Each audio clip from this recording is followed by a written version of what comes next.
Yeah, free Tina Peters. That's what I say. She's a hero. She was brave. She put herself directly in the way, right in the line of fire when it came to lawfare. And if you don't recall, Tina Peters archived a crime, alleged crime, where this is alleged, by the way, but if you know the history, you'll know what I'm talking about. But whenever the 2020 election took place, there was a team of people that wanted to go in there, and I use quotation marks in the air, as update the machines that were used to tally things. And they accidentally erased everything. Whoopsie daisy. Yep, that's pretty wild there. Tina Peters in Colorado's in the middle of a bunch of corruption right now when it comes to leftist people who are, you got Colorado. That's a lot of bad stuff's happening there. Just short story long, and some wonky things happened in that election, and she knew something wasn't right, and she felt like what was about to happen to those machines was what had happened in other states. If you look back, there were other states where in the middle of after this was all being done, and there were so many whistleblowers coming out saying something wasn't right about this election in 2020, the machines were being updated right after that, which is very, very strange, considering they weren't going to be needed for, for the next midterms, which would be 2 years from that point. So there was no need to update the machines at that very moment, but it was like the week after they started updating everything. And in other states had said, whoa, we lost all of our data. All of our data's gone. Oh, no. Yeah. So Tina knew these people were coming in, and so she had a guy to archive everything, do a forensic image of what was on that machine before they updated it.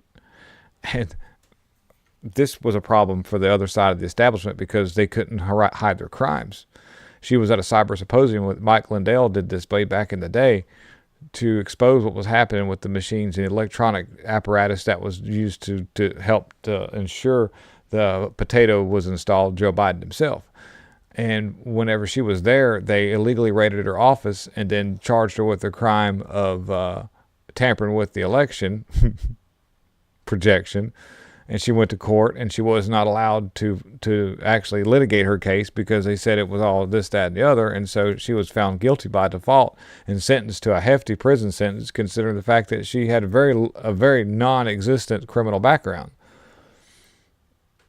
And she has not got a pardon from Trump yet, and this may or may not be a good thing. That's really, because if she's found not guilty in the courts, which they have brought her case back up, then it makes it's a whole lot better. You don't have a pardon on your over your head where people will suspect your guilt, but you were not being charged with the crime anymore.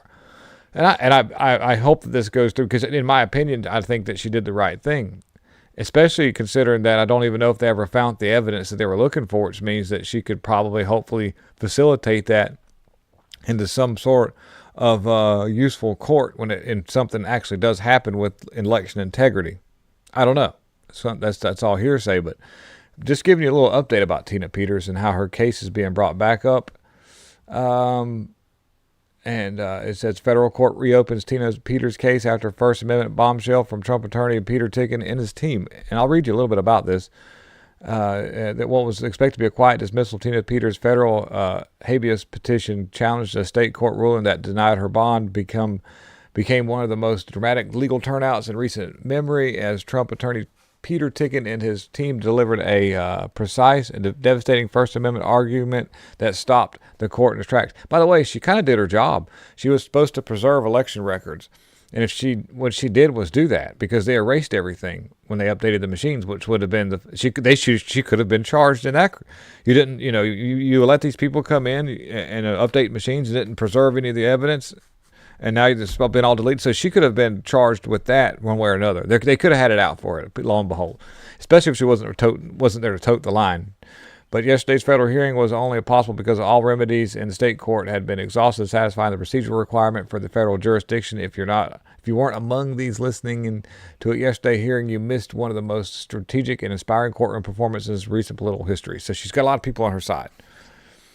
And I hope that they actually, basically I just want to give hope that something that's good comes out of this, that she's vindicated from what happened, and she's allowed to bring this evidence up to the table.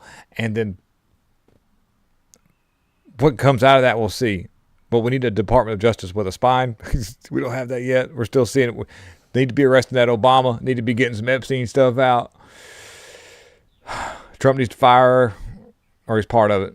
I don't know. We'll see. I don't think he's part of it. I just think that he's caught in the middle of a mosh when it comes to the corruption with the Israeli government. Yes. I believe that's the big factor at this point. Thank you guys for watching.